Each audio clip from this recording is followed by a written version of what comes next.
नमस्कार, मैं हूं आपके साथ आदर्श तिवारी। न्यूज स्टेट पर आप सभी का स्वागत है। आधे घंटे के इस बुलेटिन में आपको सियासत और आपके सरोकार से जुड़ी हर बड़ी खबर दिखाएंगे।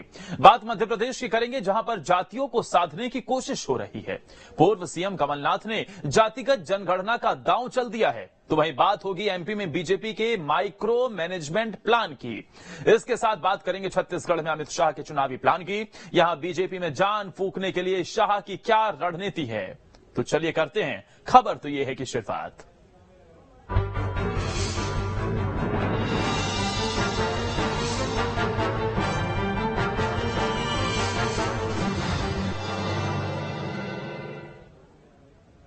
एमपी में चुनावों से पहले कमलनाथ ने बड़ा दांव चल दिया है। सरकार बनने पर उन्होंने जातिगत जनगणना कराने का ऐलान कर दिया है।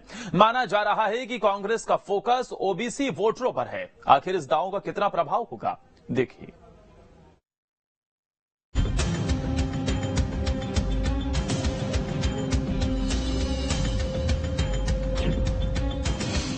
एमपी में चुनावों से पहले कांग्रेस का बड़ा दांव।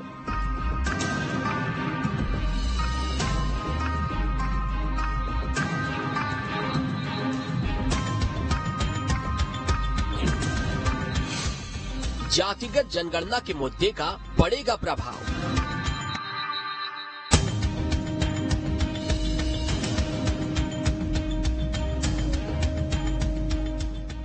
मध्य प्रदेश में चुनावों से पहले जातियों को साधने पर जोर दिया जा रहा है। कमलनाथ ने एक बार फिर जातिगत जनगणना की बात को दोहराया है। भोपाल में पिछड़ा वर्ग संयुक्त सम्मेलन में कमलनाथ ने प्रदेश में सरकार बनने पर जातिगत जनगणना कराने का ऐलान किया है। इसकी वजह मानी जा रही है,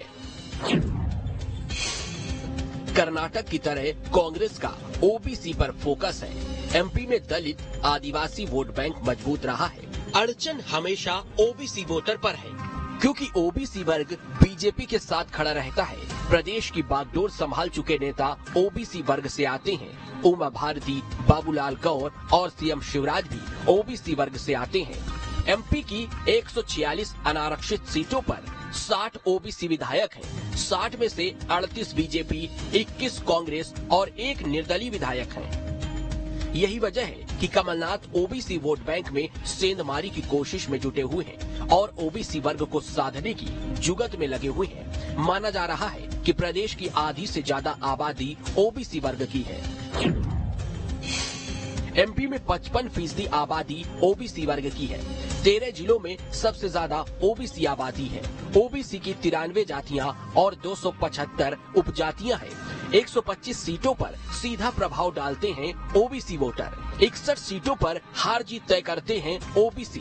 61 सीटों में 40 पर बीजेपी का कब्जा है, जबकि कांग्रेस 19 सीटों पर काबिज है। बीएसपी और एसपी के पास भी एक एक सीट है। इतना ही नहीं, चुनाव आते ही ओबीसी आरक्षण का मुद्दा भी कांग्रेस की ओर से उठाया जा रहा है। ओबीसी समुदाय को राज्य में अभी 14% आरक्षण मिलता है, जो मंडल कमीशन की सिफारिशों से कम है। 2019 में कमलनाथ ने ओबीसी आरक्षण को 27% कर दिया था। ये मामला कोर्ट में चला गया और इस फैसले पर रोक लग गई। अब आरक्षण की सीमा 27% करने का श्रेय लेने की होड़ लगी है। अब बीजेपी और कांग्रेस दोनों ही दल चाहते हैं कि ओबीसी समुदाय को मिलने वाले आरक्षण की सीमा 27% हो जाए, लेकिन श्रेय खुद को देना चाहते हैं। वहीं इस बीच कांग्रेस ने जातिगत जनगणना का बड़ा दांव चल दिया है। देखिए, आश्चर्य इस बात पे होता है कि जो कमलनाथ कह रहे हैं कि हम जातिगत जनगणना कराएंगे, पर वही कमलनाथ अपनी जाति नहीं बताते। लोग पूछ पूछ के तरस जाते हैं कि कमलनाथ जी आप अपनी जाति बता दो, पर कमलनाथ अपनी जाति नहीं बताते, क्योंकि कपटनाथ को हर जगह कपट करने का एक शगुफा छोड़ना रहता है।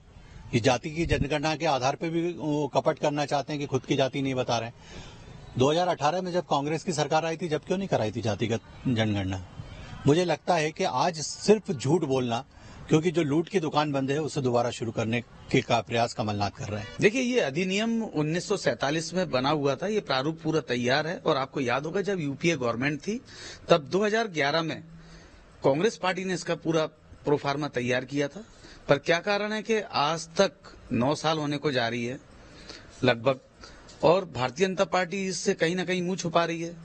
तो ये जो माननीय पूर्व मुख्यमंत्री और प्रदेश अध्यक्ष माननीय कमलनाथ जी ने जो कहा है कि कांग्रेस ने जो प्रारूप तैयार किया था उसको लेकर आएगी और बाकायदा हम जो जनगणना है उसको व्यापक तरीके से उसको करा के और जनता के बीच में हम उसको पेश करेंगे। हालांकि राजनीतिक पंडितों का मानना है कि ओबीसी वर्ग में कांग्रेस का खास प्रभाव नहीं है। यही वजह है कांग्रेस इस वर्ग को साधने में लगी हुई है। एक बार जैसे ही ये जातियों के आंकड़े सामने आएंगे, अभी जो जाति होती है वो धर्म के आधार पर होता है या SC/ST का जो गणना होती है वो उस तरह से रहती है। लेकिन आप यादव हैं, आप अहीर हैं, आप किरार हैं, आप वैश्य में भी कौन से वैश्य हैं, यदि इस तरह की जब जनगणना होगी तो फिर जो पावर पॉलिटिक्स होती है, वोटों की जो पॉलिटिक्स होती है, उसमें फिर टिकट की डिमांड उस तरह से होगी, उस तरह से हिस्सेदारी की बात होगी, उस तरह से रिजर्वेशन की बात होगी, तो निश्चित तौर पर ये बड़ा गेम चेंजर होता है। फिलहाल माना जा रहा है कि सीएम शिवराज सिंह चौहान सबसे लंबे समय तक मध्य प्रदेश के मुख्यमंत्री रहे हैं। इसका सबसे बड़ा कारण उनका ओबीसी होना है। कांग्रेस के पास जो ओबीसी नेता हैं, उनका कुछ खास प्रभाव नहीं है। यही वजह है कि ओबीसी वोट बैंक में सेंधमारी की कोशिश कांग्रेस की ओर से की जा रही है। मध्य प्रदेश में मौसम चुनाव का है। ऐसे में चाहे वायदे हों, चाहे दावे हों या फिर घोषणाएं हों, वो भी चुनाव को देखते हुए ही की जा रही हैं। अब कांग्रेस ने एक वादा किया है कि अगर उनकी सरकार बनती है मध्य प्रदेश में तो वो जातिगत जनगणना कराएंगे। हालांकि इस दाव के बाद कहीं ना कहीं बीजेपी कांग्रेस पर हमलावर है। जाहिर सी बात है कि जब चुनाव पास में हो और ऐसे में उन तमाम मुद्दों को निकाला जाए जिनके बारे में कभी चर्चा नहीं की गई हो, तो कहीं ना कहीं राजनीति लगातार होती है, जैसा कि वर्तमान में मध्य प्रदेश में भी होती हुई दिख रही है। अब देखना होगा कि कांग्रेस को इस घोषणा का कितना फायदा आने वाले विधानसभा के चुनाव में मध्य प्रदेश में मिलता है।